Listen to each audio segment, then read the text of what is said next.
네, 반갑습니다. 1일제 항해술 4주차네요. 조석 관련된 문제입니다. 조석 관련된 문제들 굉장히 어려워하죠. 실제로 이렇게 박스형으로 나오면 어지러워요. 근데 여러 번 반복해서 여러분 읽어보시고 문제 많이 푸시면요. 점점 각이 잡히고 이게 머릿속으로 이해가 돼요. 이제 최대한 이해를 하시되 좀 버릴 부분은 버리고 그냥 암기만 해야 될 부분도 있어요. 대표적으로 여기 기억에 나와 있는 고조간격과 대조승 요런 애들 뭐 조화상수냐 비조화상수냐 요거는 단순 암기하는 게 좋고 너무 깊게 들어갈 것까지는 없을 것 같아요. 자, 제가 수업 시간에 뭐라고 얘기를 하냐면 쉽게 간단하게 설명해서 비조화상수는 일단 상수잖아요. 우리가 조석에 관련된 어떤 현상을 숫자로 만들고 싶다는 거예요. 그 중에서 비조화 상수는 관측을 통해서 이제 뽑아낼 수 있는 숫자다. 뭐 요 정도만으로 이해하자 쉽게 이렇게 말씀을 드렸어요. 대표적으로 평균 고조 간격, 대조승 요런 애들이 있다. 기타 등등이 쭉쭉쭉 있는데 분조, 반조차 그리고 지각이라는 애들이 있는데요. 이름만 외웁시다. 요런 애들이 있는데 요거는 우리가 조화상수라고 얘기를 한다고 했습니다. 근데 여기 보니까 B라는 말이 들어가 있죠? 이 두 개가 들어갈 수가 없어요. 기억은 틀렸다. 자, 그 다음에 니은 들어가기 전에 간단한 설명 한번 할게요. 조석의 높이를 어디서부터 측정하죠? 조석 현상 높이를 데이텀 레벨 혹은 기본 수준면 혹은 약 최저 저조면 그쵸? 이름이 여러 개입니다.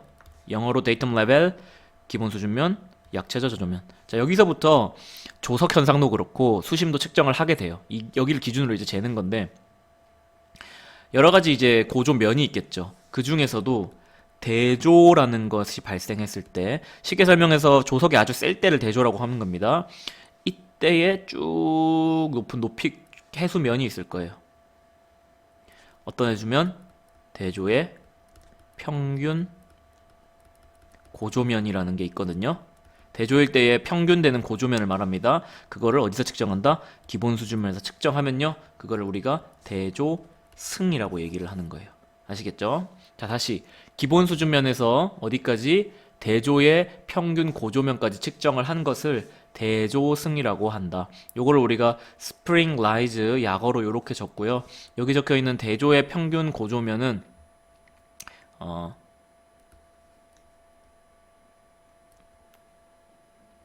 잠시만요. 지금 요게 왜 안 나오냐? 왜 멈췄지? 자, 다시 됩니다. 자, 대조의 평균 고조는 어떻게 읽냐면 자, 일단 요 대조라고 적혀 있는 애 있죠. 요게 스프링이에요. 그래서 소문자 S, 대문자 S를 사용을 하는데 한글로는 얘가 먼저 나오는데요. 영어로는 어떻게 해요? 뭐 어쩌고 저쩌고 of라는 걸 붙이고 뒤에다가 붙이잖아요. 뭐뭐의 할 때. 그래서 요게 제일 뒤로 가는 거예요. 어떻게 적냐? 평균 고조면을 먼저 적어요. mean, high, water, of spring에서 S가 뒤로 가는 거예요. 아시겠죠? 그래서 결국에는 쉽게 설명해서 데이터 레벨과 mean, high, water, spring까지의 요 높이를 말을 한다.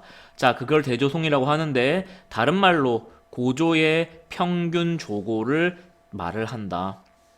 라고 설명해도 문제가 없습니다. 아시겠죠? 조고라는 것이 이렇게 높이가 있는데 그것의 평균 조고를 얘기를 한다. 언제? 대조 때.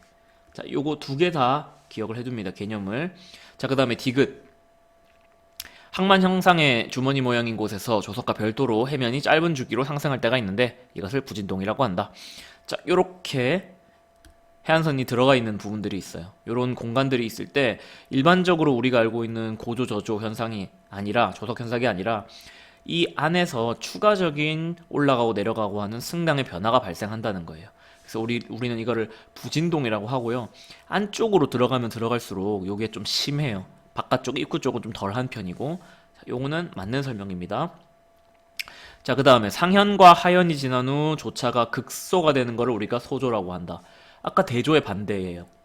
자, 대조가 조석이 굉장히 센 어떤 거라고 현상이라고 말을 했는데 왜 조석이 세지냐면요. 사기랑 망이라고 해서 우리 흔히 생각하는 보름달 이 발생하는 경우에 인력이 굉장히 셉니다. 그래서 해수면이 많이 올라가게 되고 고조와 저조의 차이가 굉장히 커지는 거예요. 자, 이거에 반대되는 개념이 뭐냐면 상현이랑 하현이에요.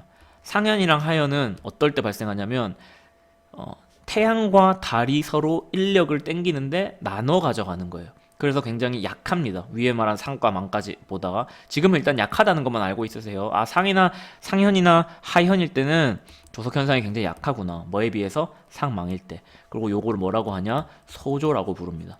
그래서 요거는 맞는 설명이다. 상현이냐 하현이냐, 상기냐 망이냐, 요거 잘 확인을 하세요. 그 다음에 조류가 흐르면서 바다 밑에 장애물이나 반대 방향의 수류에 부딪히는 파도를 급조라고 한다. 자, 요거는 맞는 말입니다. 조석이 일반적인 방향을 가지고 이렇게 흐르거든요. 근데 해저에 바위가 있다거나 해저에서 반대쪽에서 흐르는 조류가 있었어요. 두 개가 충돌하면 위로 솟구쳐 오르거나 하면서 파도 같은 것이 생기게 되고요. 이런 걸 우리가 급조라고 하고, 한 가지 더 기억해두면 좋은 게, 급조가 좀 심하면은 격조가 발생한다고 말할 수가 있습니다. 미음은 맞고요. 자, 그 다음에 조령은 삭 또는 망이 된 때부터 대조가 되기까지의 시간을 날짜로 표시한 것이다. 자, 요거는 맞는 거예요. 한번 설명을 해볼게요. 조령과 월령이 있거든요. 두 개를 굉장히 헷갈려 합니다.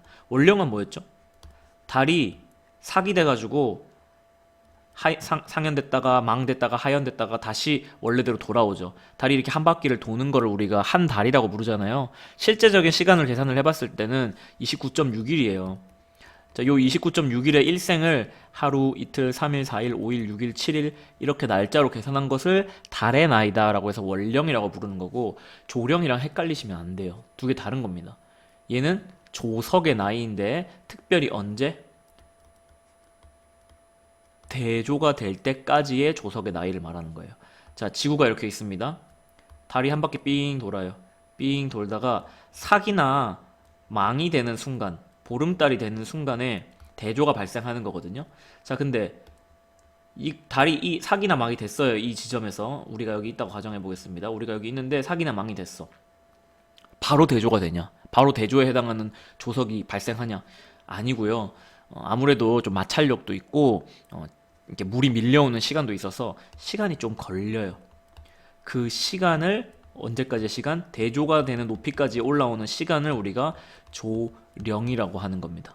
아시겠죠? 뭐 하루, 이틀 이런 식으로.